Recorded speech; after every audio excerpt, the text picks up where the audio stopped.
The knowledge base of what we do in medicine needs to have advanced to the point where you understand what a cell secretes, how cells communicate, and what growth factors are, and what an exosome is, and the different types of things. The medical industry as a whole, and in particular, I think Big Pharma, realized very early on that cell therapy was the way the human body works, and they had to get ahead of the narrative before the science of using your cells to help you heal got kind of out of control.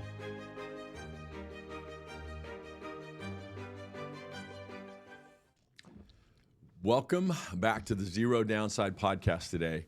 Today I'm here with one of our clinic's favorite people, one of the more gregarious characters that we've been able to treat over the last several years. And I think that his story is going to resonate with a lot of people, not just with the as an ex-NFL lineman, but as a Christian man, you know, with his work, but as a father, a grandfather, just kind of what it's like when the brokenness of physicality starts having rule over your spirit, your mind, your all your process is secondary to pain. And I think that when you look at what the Western model, business model of medicine kind of does to people, as far as just kind of corrupting your physical sense of self, I think John is one of the best examples of that. And so with that, I want to introduce Mr. John Earle. John is has a prison ministry with his twin brother.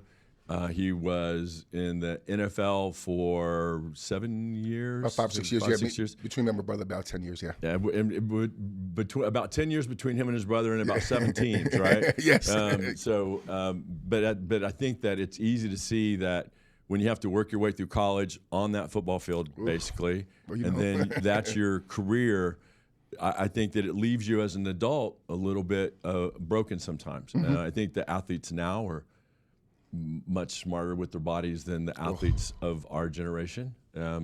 But certainly, I think that John's story is going to resonate with a lot of people. And with that, I want to introduce Mr. John Earle. Well, I'll say this. Back in the day, we were ice and ibuprofen. A little bit different now. So when you say these athletes, I was telling my son Stone, who plays football at Marshall, I was telling him that... by the way, Stone is the...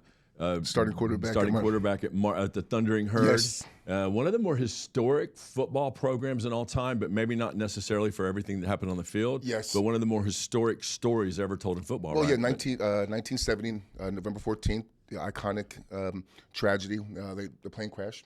75 individuals' lives were lost, and so and then the very next year, the program is brought back to life, and it's been a hard time. But they've been struggling since then. Yes. And you don't get over that.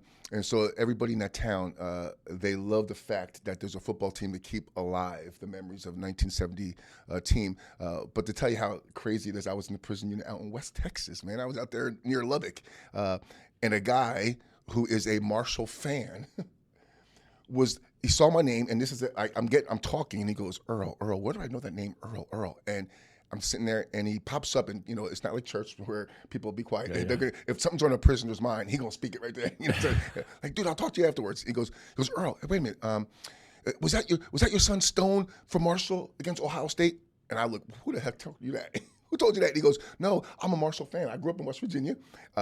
I'm 38 years old. I've been in the lockdown 7 years out there in West Texas. He says, it's the only time that I ever saw the game in the last 7 years because Marshall's not on national TV every week. And so he watched that game, and he watched my son, and he's like, I'm a big Marshall fan, and I couldn't believe I was watching your son play against Ohio State. That is awesomeness, right? Like so, that's out in West Texas. That gives you a little bit of...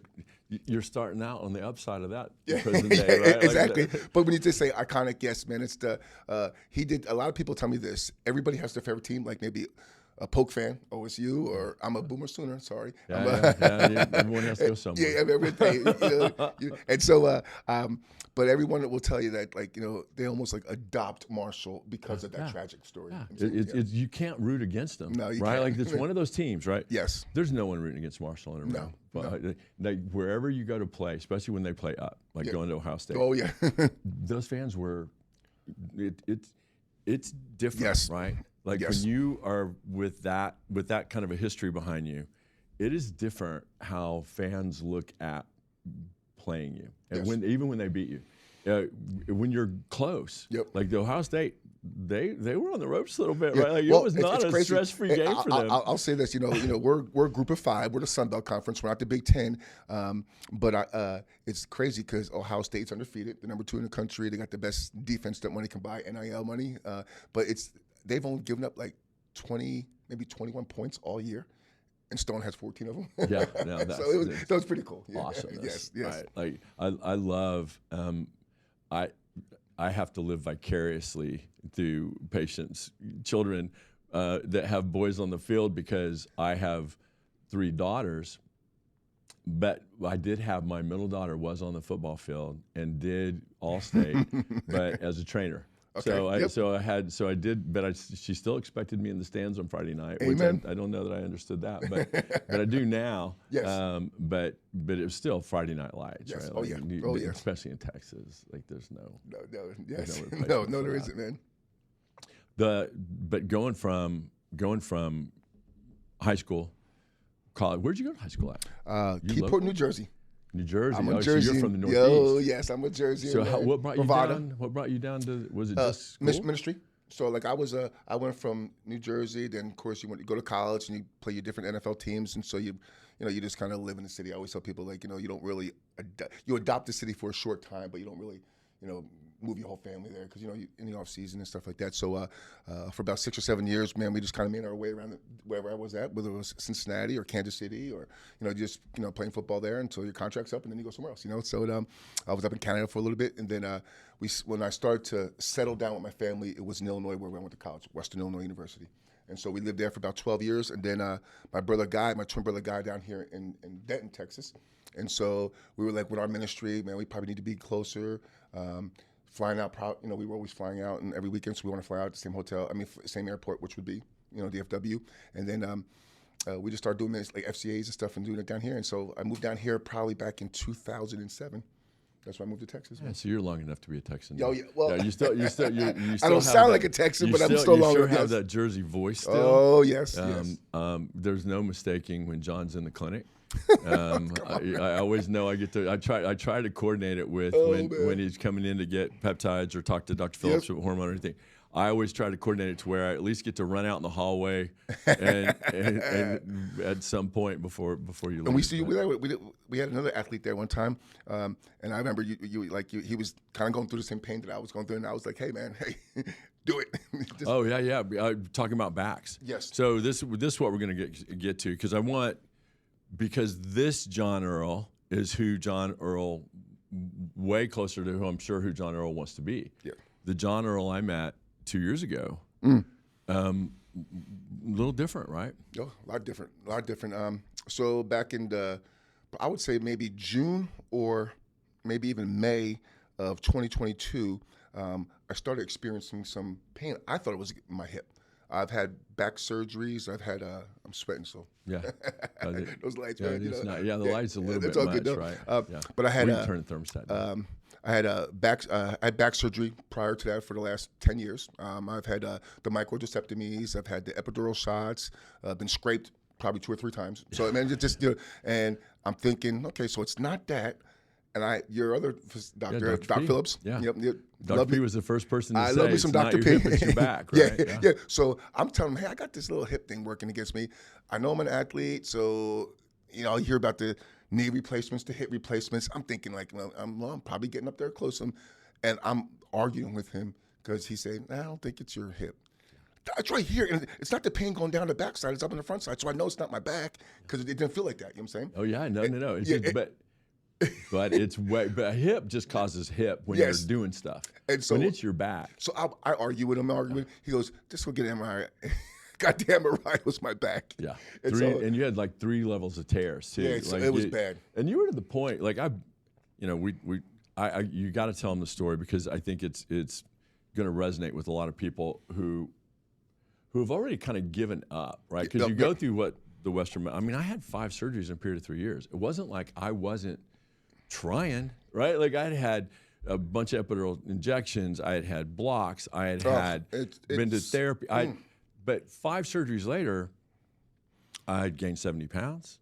I was worse. I was trying to work. I had 2 little girls I was raising. Like there were some days where it was a challenge. It's like an athlete, we always pick and prod and move around. Like, when we got something that's bothering us, the first thing we do is say, okay, how can I continue on? Like, I got to still play. Like, we play, you can play in pain. You can't play if you're injured. Like if a bone is sticking out your body, you can't play. But if you got a sprained ankle, you can play. So we learn how to kind of, I would say, candy coat our injuries and just kind of massage them. I'll hurt when I don't need to be on the field. Like, yes, exactly. You can't, you run onto the field and you limp off. Yes, that's a perfect candy. Yeah, that sounds great. Yeah, it's crazy because people will say like, "But I just saw you run down the field," but like I think it's like a blockage or something that you just block out the plane and you just go, and then when the play's over, it hurts again. You know what I'm saying? Performance and your desire to compete can overwhelm your body's necessary resources to do it. Yep. But you run out of that, right? The game only lasts. If the game in the game of life, it's never over. That's the problem. If the clock doesn't tick, there are times when in a game or even in practice, even in a workout, at this point in my life, I'll be looking at the clock thinking, man, I got 10 more minutes left. Yeah. Life doesn't work that way. Nope. Like, what am I going to do? Clock out, right? You can't. And so, like, we got to the point where, and I'm a routine guy, and most athletes are. Like, we find a routine and we stick to it. And so I love my routine.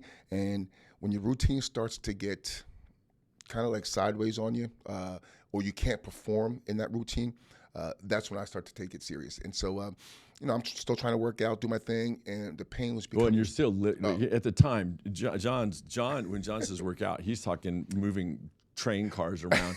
So he's telling me. Don't say that. Hey, it was his fault. Yeah, heavy weights. Well, one time I said, "Hey, when can I go back to?" And he goes, "Well, you can probably start doing some normal stuff."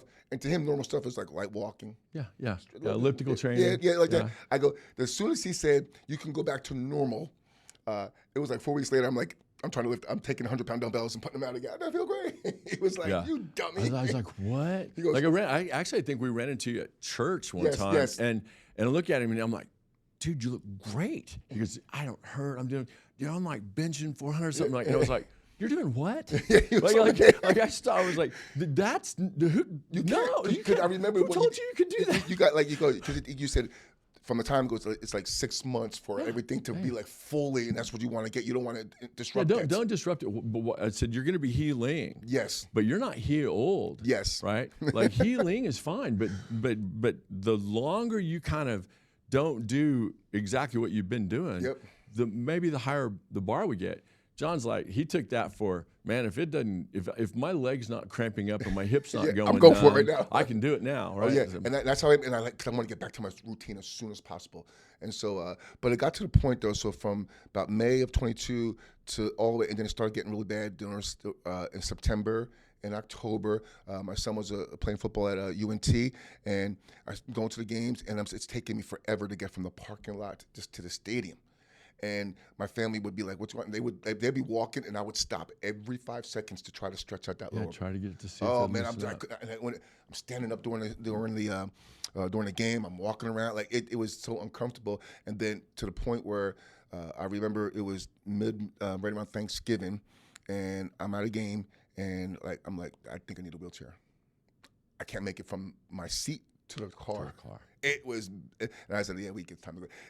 You can put all the Band-Aids on it. You can put ice on it. You can take ibuprofen. You can do everything you want, but pain that gets so bad, and it got to the point where it was so like depressing. Oh, as a man, I mean, as a human being, but as a man, like there's a really good physiological reason for it. I'm not trying to say that I'm some like big but as a strong man. I don't think man, anyone looking at you is going to look at you and go, "Oh, that guy was his opinion of strength." Like you got prison, preaching, offensive lineman. Being in shape, strong. I mean, it's part of the bravado. It's your self-entity. Yeah, it's your identity. Right. When you go into that prison, like, you always say, like, you want to look like you play football. You don't want to be like, that guy don't look like he play football. But when I walk in there, they think that I got off the field last Sunday. You know what I'm saying? Yeah. Well, but that helps me capture their attention. And if I can capture their attention for about 10 or 15 minutes, that's all I want. I'm going to share a couple stories, give them a verse, bring them to the gospel, man. Boom. And it's like that. But it's part of the bravado. You can't hobble in a wheelchair and be that guy, right? Yeah. It's part of the bravado. You know what I'm saying? New Jersey. I mean, that was all taken. It was like, now, and I know my identity is in Christ, but he put that in me to go do what I do. Because you got, like, when you're preaching to the dirty lost, as I'm saying. You're a spiritual being inside a human existence, a temple. Right? So, and that temple was destroyed. Yeah. Yep. Well, and there's the physiology behind the depression associated with inflammatory load is really intact. Like it's not like you can just man up through it. Like if you're in oxidative stress, if your cortisol is overtaking you, all the chemical part of pain, I will tell you, destroys your ability to burn a calorie. It destroys your ability to think clearly. It destroys the muscle recovery after a workout, and all that's a direct hormone feedback loop. Like there's really good physiology for everything you felt, all the depression, all the anxiety over loss of routine, all that. There's a physiologic response from that caused by the disease of pain, right? So the inflammatory response is real. Yes, and so I found myself towards Thanksgiving and right before I came in for that, our first visit, and then we had this surgery the first week in December. I found myself that I couldn't. Like getting out of bed was hard. Like going to the bathroom and going to the kitchen to get a glass of water. I mean, everything was just like, wow, man. And I was telling you this before we came on the air. I had lost a family friend from years and years and years earlier, like 20 years earlier, to a back problem where he took his own life. He was my dad's best friend, and he was an older guy, and he took his own life. And I remember I was in college when this happened. Yeah, we're not talking about some sissy guy either, no, right? No, a guy that this guy was he was raised through the Depression. He worked on a railroad for like over 40 years, and his hand, I mean, like he'd shake your hand and your whole body would shake. You know what I'm saying? Those guys, there's strong guys and there's strong guys. Still driving. Yeah. He's not going into the gym to be strong, but he's strong in life. I would say that. And so when he would shake my hand, he would make me want to go to my knees. That's how strong he was. And so when he took his own life and he went to specialist after specialist, and this was probably back in the maybe early 90s. Yeah. And so, there was nothing for him. And he just got in his car, put it in the garage, and turned it on and went to sleep. And never woke up again. And it was because he couldn't deal. My dad said he would spend, like, he hadn't slept in weeks. The only time he would sleep is when he would pass out. That's how bad the pain was. We see people. So you say mentally? We see people at the end of the rope, right? So, and that's unfortunate, but we let people get into that big inflammatory feedback loop where there are one of the more famous people I've ever done exactly what I did to you on, kind of went off the rails because he was self-medicating with alcohol. Once you're not in pain, you don't need something to get through the day, right? He was using alcohol. People use drugs. But there are times, it's not like that works, right? It doesn't cure. And it certainly doesn't make it where you get to accomplish what you were trying to accomplish during the day. And from a spiritual perspective, none of that really goes with your self-identity as from a spiritual and a physical standpoint, emotionally, all that ties together. And so you can't really, there's not a lot of things pain-wise out there that don't kind of interact or get in the way of your walk, right? No, yes, exactly. So from the pain management standpoint, it's a little difficult. It's very difficult, man, and it's depressing. And so, like I was saying, so my brother and I were very familiar with this, with my dad's friend taking his life, and so I'm in bed, and I call him, and I'm like, "God, I'm not there, so don't worry about it. But I can see how someone can take their life like this, man. I do understand. Man, you understand it a whole lot better. And then that's when I came in and saw you, and man, it was a bad time in my life, man. It's amazing when you think of just the inflammatory load of a disc, and you had a couple levels of bad failure, big tears, big inflammatory. It's amazing when you look at an MRI and you can see that inflammatory response and what it's doing to someone's life. Oh, yes. Because it's not like I did. Like you had a couple Band-Aids on you when you walked out, right? Oh, yeah. I mean, yeah, basically, like, gotta do anything. I mean, I tell you, yeah. It looks like, we moved you around a couple times on the bed. We had a needle in a couple discs, did an epidural. did marrow. Yep. And you turned it. Now, you know, we've had a little bit of help on some of the other, but I would never. Pain breaks you, oxidative, so everything. So hormonally, nutritionally, peptide-wise, like there's a lot of little things we got to help you to do. Yes. Because being in pain for as long as you had let it go, and you didn't let it go. You had the surgeries. Yes. Oh, it's just they don't help forever, right? Oh, like they don't. They don't. And it kind of lowers the bar every time because you never get as good as you were before you had that last one. Yeah. You know, it kind of takes away some of the pain, but maybe leaves more of a mark in other places. So it wasn't like you didn't do everything, but now, I mean, dude, you look great. You've lost. I was about 313, 314 when I had that surgery. I'm about 279. Because you couldn't do anything. Yeah, well, right? yeah, and there was a time like I couldn't do the treadmill, and I like to do the treadmill and push-ups on one day, and then do weights the next day, and so like I got to the point where as an athlete, you modify some of your workouts to get it. Yeah. Well, old man versions, right? Yes, yes. So you know when they have the 3 ladies doing yoga and the old ladies doing that, you're like, oh, the cheat position. So I was modifying stuff and justifying it to the point where now if I'm modifying the whole workouts, then I knew I was in trouble. And then when you're skipping days, and there was times like when I got real bad, I couldn't even work out, man. And then I was canceling some of my prison trips and stuff like that because I couldn't be on my feet for too long, and you know I was like, yeah, this is not good. This is when you can't go work out and you can't get out of bed and you can't go do what you're called to do and what gives you passion, it's your passion, your desires to go preach the gospel in the prisons. Like everything was just messing with my mind, and that's why I was in that moment when I was in bed and I'm thinking, this is pretty bad I can see why people could take their life. You know what I'm saying? Sure. I remember, and I said it out. I made the mistake of saying it out loud into someone in front of my mom, I think, and we were getting ready to do the MRI, foot drop. Couldn't stand the amount of pain I was in, and I was going into the MRI, and I just remember thinking, man, if I don't see something on this that's a really good explanation for this amount of pain, I don't know. I mean, it had been a really miserable 6 months. And I just remember thinking, okay, I'm talking to God, right, as we're putting in a scanner, and you're just sitting there thinking, okay, what am I going to do about what we see? I think I know what it is, right? I think I have a big extruded fragment 4-5. I'm weak. I can't. If it's not, what if it's just some little nothing on the MRI and I'm hurting this much? Because I've been hurt for a long time. So all I could think is, man, if my option is gut this out, I don't want to go to that. I don't know I can do that, right? Like I was to the point where I thought, I hope I see something on the MRI to justify the amount of pain I'm in. Because if it's just some little, because I had a little AVN on my right hip that I'd had for a long time since ball because of steroid stuff, and I just remember thinking, man, if this is that AVN on my hip, and it's no worse than an X-ray, I'm gonna have to. I don't know if I'm going to be able to work, right? Like I was to that point. So fortunately, right? Fortunately, it looked really bad, and then but a bunch of surgeries later, it wasn't any better. Fast forward 5 years before the first cells were injected in me. You hear about the cell replacement. You hear about it.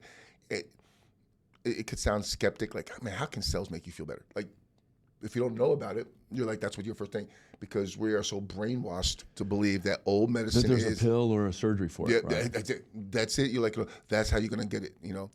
And now you're finding out, like, we used to Band-Aid it with, like, with little stuff. And now we're finding out the Band-Aids are actually the surgery and the the real stuff. I'll take Advil.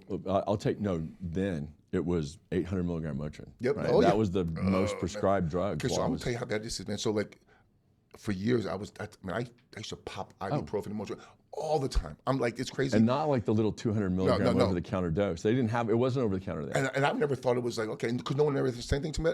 And then it wasn't until recently when someone says, that stuff is going to eat a hole in your stomach liver, and your gut, your liver. Yeah. I was like, what? Yeah. Like, if you keep on taking it, it's not bad. Then why are they giving it to me then?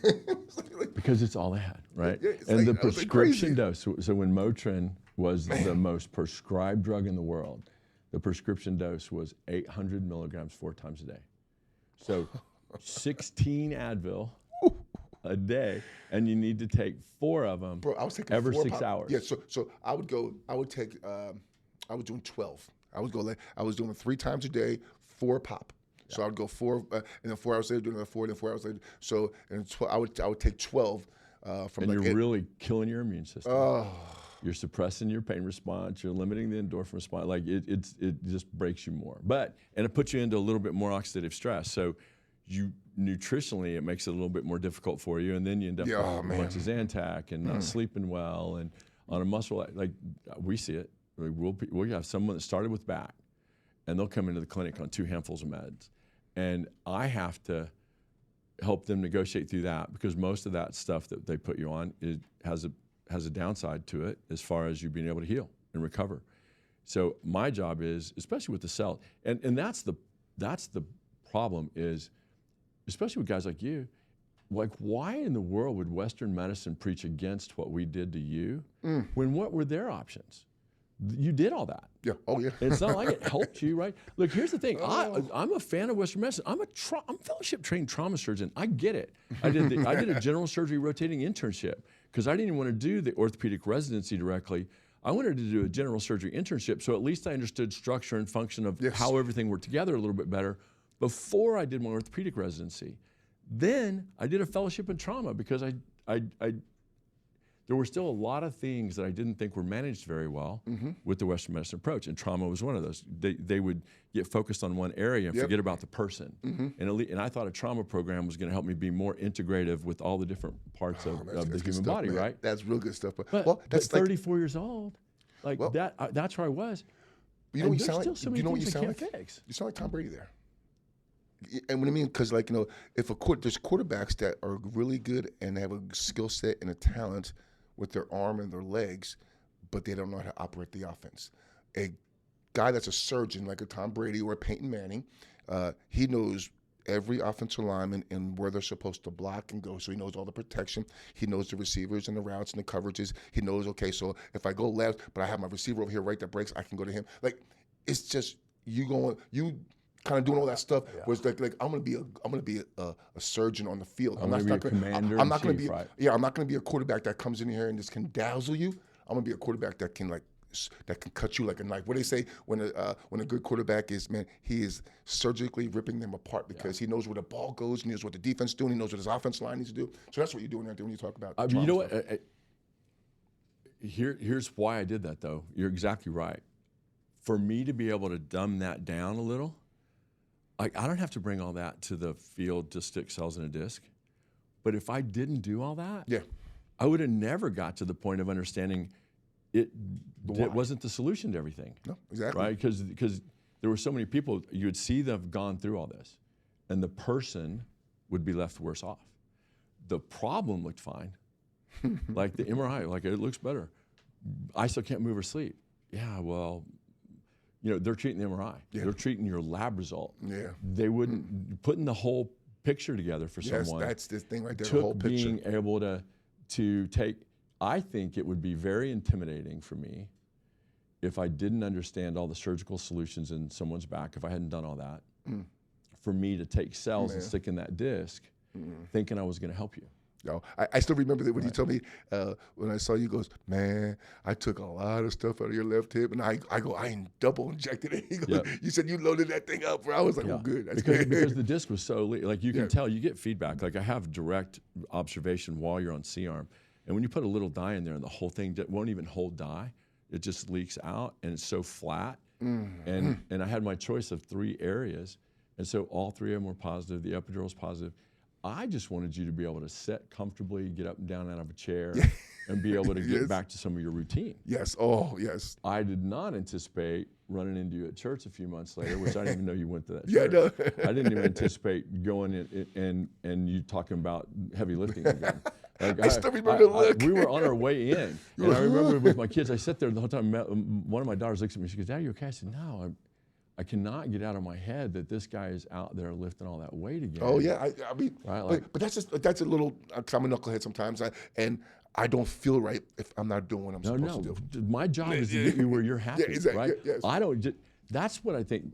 That's the paternal part of Western medicine I hate, is when the the system wants to tell you how good you're supposed to get and what your expectations of your body or what do you need to be happy. I should never, I don't know you well enough to make that decision for you. Exactly. My job is to get you, how can I help you get back to the things you want to be able to do? That's my goal. That's a right? good word. Yep. If I can do that, then you stand a chance. Some people's goals aren't as lofty as I would have for them. Now, your goals may, like lifting a bunch of weight, that probably wasn't my plan. I was like, I want to go back and I want to lift my weights, and I want to be able to go and stand up and be comfortable in the prisons and preach it. And I was like, man, get me back there. And I view everything, like, I always tell people this, man, I view all my health, how I work out. Like, if I'm able to, I don't have to go super heavy anymore, but if I can go and get my weights and do what I have to do with my dumbbells, and I know Doc hates when I say this, man, but if I can squat my weight, yeah, I know, he hates it. But like, it just makes me feel complete. Oh, I get it. And it gives me the mojo when I want to walk into the prisons, bro. Like, so it is very important in my life. You know what I'm saying? I didn't have, as someone who worked really hard to learn all the stuff I can do, I didn't have any other option for you. Yeah. Right? And neither does, that's why the Western medicine, I get how hard it is to find out about stem cells into a disc and using marrow, all this stuff.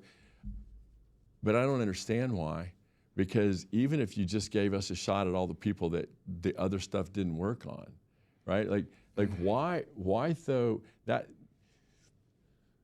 like, I don't have to know everything, right? The human body knows what to do with it. I got to help it have the resources to heal the way it would like to heal. That's what cell therapy is all about. That's what nutrition does. That's what hormone replacement does. That's what peptide therapy can help. All that is an opportunity to just make the human body run like it should.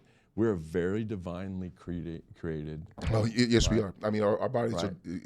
And there's a lot of unique mechanisms intact that get kind of broken, but they get broken by stress and life and time and injuries and football and mental stress. Well, you being an offensive lineman, you understand that. Yeah, I mean, you're going to get beat to death. Right? Oh, big time. And your body's always in that inflammatory, pro-inflammatory response. Here's the problem with pro-inflammation, with dry needling therapy. Yeah, all disease is because of inflammation. But there's what's called the pro-inflammatory response, and it's your body's attempt to get over it.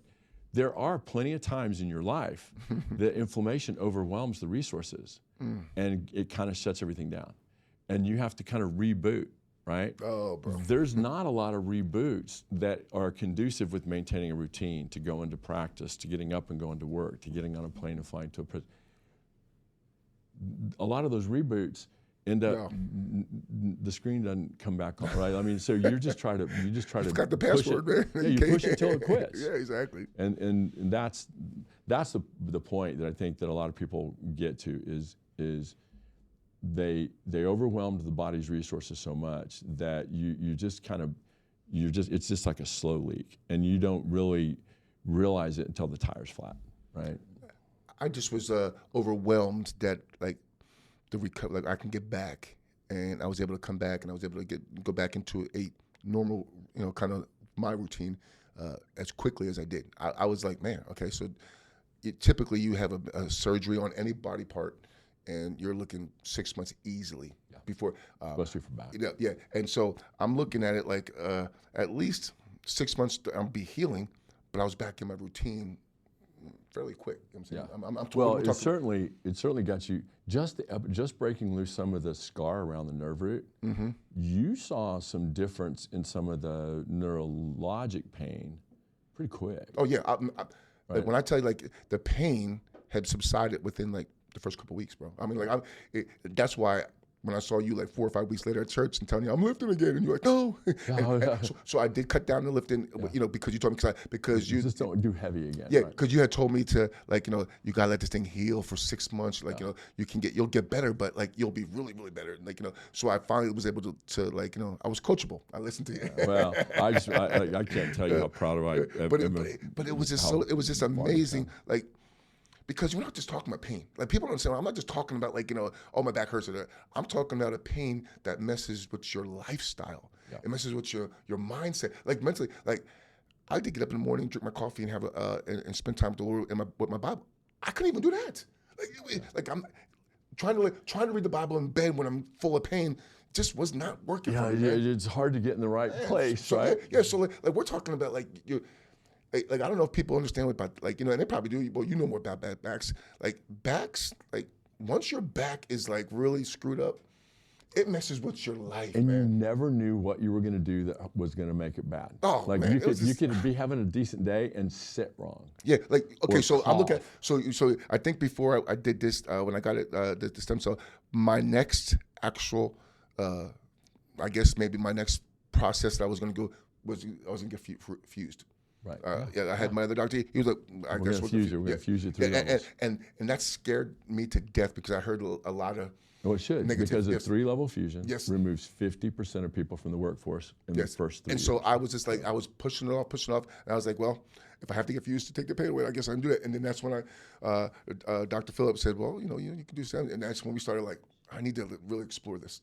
Well, I can't tell you how. I can't tell you how happy I am. The trust that someone has to show. I wouldn't be. I put it this way, I wouldn't be lifting weights if I got fused today. Oh, for sure not. Yeah. Not like the way I. Like and you wouldn't. And you wouldn't.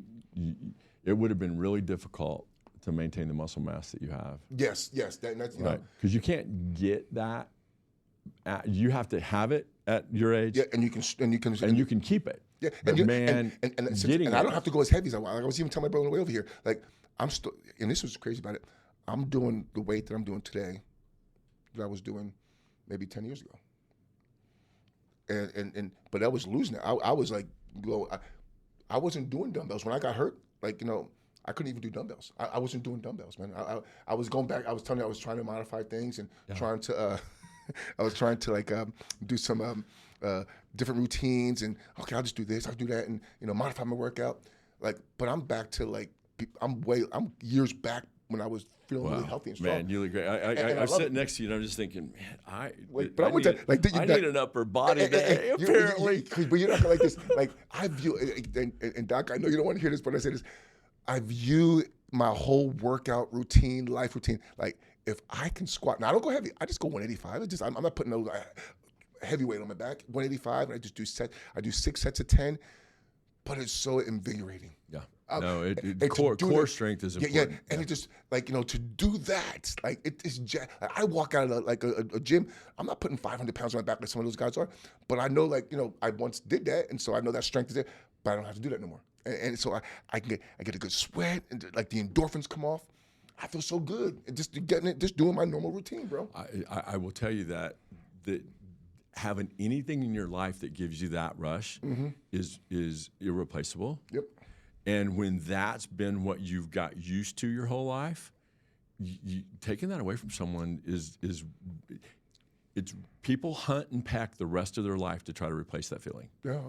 And they miss a lot. And a lot of the other things they try to replace it with are not as healthy as lifting weights, right? No. I mean, like it's very difficult to find a downside into contractile muscle exercise. Yes. Because that hormonal secretion you get from muscle contraction is what is where you feel good. It's your sense of well-being. It's cognition. It's mental clarity. Myokines, what your muscle secretes, is really, really important. You're tap dancing on all of the feel goods about that, man. Yeah, I mean, and so it's part of my skill, man. Wow.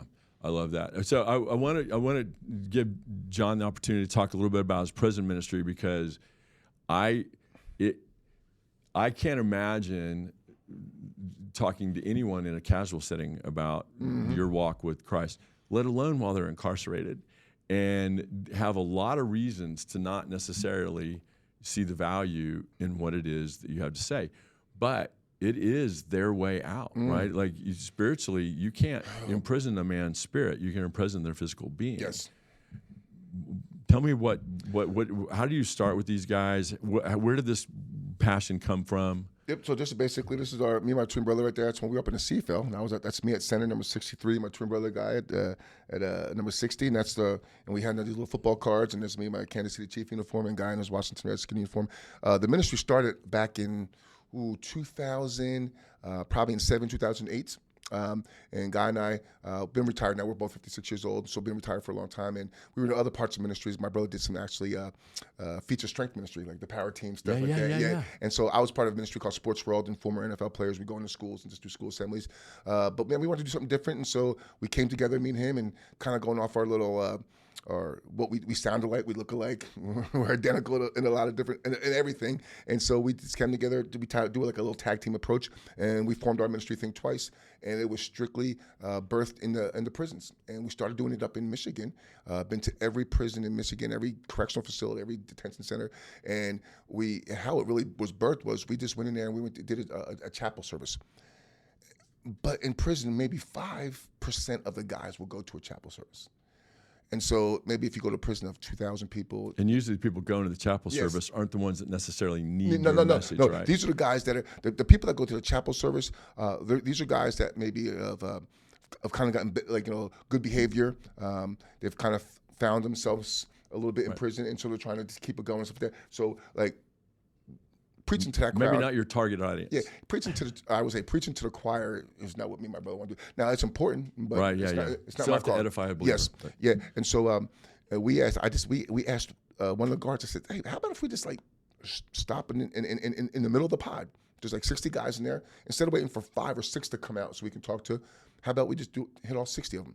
I mean, we'll go in there." And he goes, "Do you think you can get their attention?" He goes, "Oh, yeah, we will. Shut the TV off. You go in there. I guarantee when you shut the TV off, you're going to get a couple MFs but we're hitting the 95% of the population that what me and my brother call the dirty lost. These are guys that are just like, they don't have a thought about being good, doing good, or Jesus. I mean, it's just, and so, but we like that. I mean, I like being in the middle of them, and I like a guy trying to cuss me out and stuff like that. It's part of what I do. You know what I'm saying? I love it. And so we started that in 2007, just really just hitting prisons. And from 2007 to about 2010, here and there, a little FCAs and stuff like that. But about 2011, it just became strictly prison. And we're literally out every weekend in the different units in about 7 or 8 different states, man, just preaching the gospel. And when we go into a unit, we go there like at 10 o'clock in the morning, and we'll be there until about 6 o'clock at night. And we go into the cells and the pods, and we're hitting the 90% of the guys who don't have any type of thought of being good, knowing Jesus, do whatever, trying to get better. These are guys that are like smuggling drugs into the prisons. They're still living that crime life, but they're just doing it inside instead of on the outside. And so me and Guy, we've been doing that since probably like 2007, really picked up about 2011, 2012. That's when it really took off. And we've been doing it for, ever since 2024. And so last night, I'm out in West Texas speaking to, I spoke 5 times to about 400 guys because each pod is different. So, the stories, like you got guys that'll come to you and go like, "I think you saved my life today." I was in a unit just last weekend, and I was hitting a guy, and a guy crying. He was bawling. He says, "I asked Jesus. I really asked God. I said, God, if you're real, I need to feel you because I'm ready to kill myself." So 2 days later, I come in. I'm in there, and he's crying. He goes, "God sent me a sign that he is real, and He wants me to know Him. And you just preached me to receive Christ today." And then he pulls me over to his bunk, and he pulls out like rat poison. He literally has poison. He's ready to poison himself. He goes, but I would say, like, you're one of those individuals, you had tremendous thoughts of it, but you really valued your life. And so you just, God. Something kept you from doing that. And so, man, and he was bawling because he knew he was doing it. Like, guys are going there, and you can imagine, just think where you would be. Like, a guy that goes in there, he's 15-year sentence. Within his first year, his wife leaves him. Doesn't have any relation with his kids anymore. And so he is around animals, basically. That's what he'll say. And like, what am I going to live for? Yeah. And then you give him hope and you bring him a message. And because I always say this, I can say a lot of good things, but it doesn't mean anything. But if I say the God thing, the Bible says the word withers and the grass withers and the flowers fade away, but the word of God remains forever. So I'm giving them something that's going to stick to their ribs, like meat and potatoes. Like, if you're going to play a football game, eat some meat and potatoes, but not a Big Mac. Because let me give you a funny story. I ate a Big Mac before a game because I was in a hurry. By halftime, I was physically gone. Yeah, I was done. Never do that again. There's not a lot. I always laugh when you see someone leave the field in a game, and wonder what they're leaving for. Well, sometimes they're leaving because they ate the wrong thing before a game. I did that a couple times. Yeah, man. Like, wait, why are they leaving? Well, I think I know. Something's catch up to them. Something got them. I want to thank everyone for their attention today. Hopefully, not only did you get the passion for what John does, and hopefully that message resonates with people, but more than that, even, or certainly, is that he is obviously hitting on all cylinders, and Payne as not have control of his thought processes anymore. And I think that had we continued down the traditional path of what you were going through, I think you'd still be where you were. Well, I'll just do this one little, I'll just throw this out there. I know, like, a lot of times people will say, well, but my insurance this, or I can't afford that. And I'll say this, man. I was there because, my insurance wasn't going to pay for it. And so we had to come up with money. But, like, if you start talking about, like, you start looking about where you spend money in life and your quality of life, and we spend money for a better quality of life. We want it, whether it's in the gym, whether it's in a spa, whether it's on vacation, whatever, medication, or just food or whatever. We spend money to have a better quality of life, to feel better. Probably the best thousands of dollars I've ever spent in my life was getting my back done. Yeah, I appreciate that. Because if you look at cost of goods, like people talk about their insurance covers it, I'm like, wait a minute. You realize that, like, a one-level back surgery costs your insurance like $250,000. Oh, I know. But they don't care because but you're still going to pay for it too. Yeah, they're just changing money from one pocket to the other, right? Man. So they're still costing the system that. Yes. Oh, yes. But it's that's the part that drives me crazy. If insurance would say, yes, you know what, you need to fail this injection before you have a fusion, maybe they'd save a fortune. Yes. But stem cells have the wrong corporate sponsor. Right? It's God's IP. Right. So I tell people all the time, like, until you can patent it and put a drug company label on it, it's probably not a thing. Yes. And most of the great research on what we do all comes from drug companies, but they're trying to patent some little individual secretion of the stem cell or some little functional step that they can turn into a drug. If you don't let that happen and you take all that research and say, okay, well, here's biologically how that works, I think you can fix a lot of people. Or you can help a lot of people's body fix itself. That's the goal, right? It's not that I'm going to heal something. I need to put you in a position where you could heal. You were in positions where you couldn't heal. If I can give your body the resources it needs, I can put you in a position where you can look like you. Right? Like an epidural shot, with insurance, about $1,700. Yeah, that's going to come out of your pocket without cells, and that's with insurance. You're still going to be out about $1,700. Like, so in about a 10-year period, like, I probably had about 6 or 7 of those. Oh, for sure, I did. I would have. And it only lasts about my neck. Yeah, it only lasts about 8 months. So it's like, so you're doing that. So you're spending money there, and then you get that surgery that with insurance, you're still going to be out a lot of money. You never really come back. Yeah, and so the money that you can be up front just to do the stem cell, well worth it. No. Hey, I want to thank everyone. I do want to go down this little rabbit hole, and I know my daughter's going to get. But we were talking. So John and I were talking about the NIL thing, and I don't want to end this episode because I think that because we were talking about Oklahoma State football and how we're having some position challenges. Yes. And especially with John's kid being a very successful quarterback at Marshall University right now. We were talking about the decision to leave school and stuff, and we were talking about NIL. Yeah.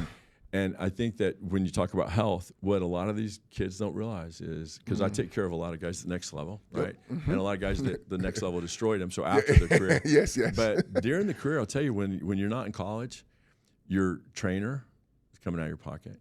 Your gym membership comes out of your pocket. And these guys just aren't training at the facility. They train outside the facility too. Oh, yes. Their nutritionist is coming out of their pocket. Their meal planning coming out of their pocket. All the stuff that university system gives these kids an option to have, you don't need as much money to live when all that stuff's being done for you as you do when you leave school. Oh. Right? Like, if you can maximize that time under their care expenses. It's like having your kids live with you and not knowing how much the cable bill and electric bill and phone bill and insurance and health insurance and car insurance. Like, it's like, I pay my own bills. You pay rent, right? Like, let me just tell you what bills look like, right? So in college, you kind of feel that way too. You're like, when I get out, well, wait a minute. Like, do you realize how much of you don't want to get out? How expensive it is to stay an athlete?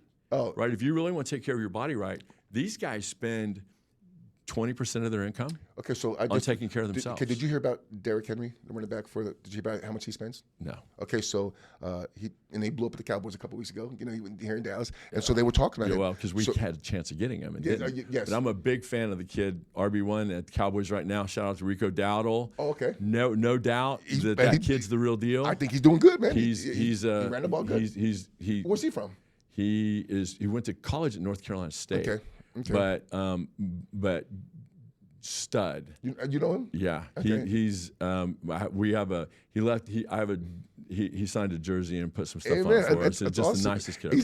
He's actually a surprise for me. You know what? Bust it. Yes. Right? Like strong looking. Killing it on the field. Yep. Because and they've known, like they've had him in their back pocket the whole time. Like Yeah. they knew they have an RB1. That's why they didn't spend the money on Derrick. But at the time, everybody was Derrick. So Derrick spends $250,000 a year, and that's like he has a cryotherapy chamber, his nutritionist, his workouts, $250,000 a year but he's making millions of dollars. Yeah, so, but that's out of your pocket because that's your instrument, right? If you're a race car driver, yes, you have to spend money on the car. Right? You can be the greatest race car driver in the world. If you're driving my truck, you're not going to be very successful, right? And if you're an athlete, heart and mind, but you don't have the physicality, like it takes some maintenance to keep things running. And that's why I think where I was, because I was like, man, I've always had that athlete's mindset. Like when I walk into a prison unit, I'm like, I'm going to dominate the sandbox. Like you're just nothing but a big deal. I look at those like 60 guys. You're just nothing but a defensive tackle that I'm about to take. And you'll like this story. I had a guy that told me that you don't look like you're it. This was about maybe 6 months ago. You don't look like you're it. And so I told myself, well, I got two things I can do. I can go get that guard and he'll put you in cuffs because the warden wants me to be here, or I'm going to show you something that's you're going to experience that none of these guys ever experienced before. Like I'm going to drop my tail. My leverage, I'm gonna put my hands on your chest, I'm gonna take my forehead and I'm bunch you right in your lip, and I'm gonna drive you into that wall, and you're gonna experience what it feels like to be mauled by a former NFL offensive lineman. He never said another word to me like that. But I like that though, man. That's what I like about my job. That's why you gotta look like John Earle to do a prison ministry, by the way. But so all of a sudden, you know what I don't have to do to be a doctor? I apparently upper body. Because I'm not gonna fight you. But I'll use what I've been taught. Like I know how, if I can move Reggie White off the ball, I know I can move you off the ball. Wow, I love that. I honestly, thank you guys for your attention today. I love having John on. We've been talking about doing this for a long time. I appreciate John's passion not only for life and what he does, but as a patient, it's been incredibly rewarding just for him to trust us with his care. And he knows that us athletes, when we got a guy that fits us and allows us to compete, we fall in love with him too. Amen. Yeah, I love my trainer. So with that, I want to say thank you guys for your attention, and please hit the like and subscribe button. Turn on your notifications so you get notified of this episode, and thank you for your trust.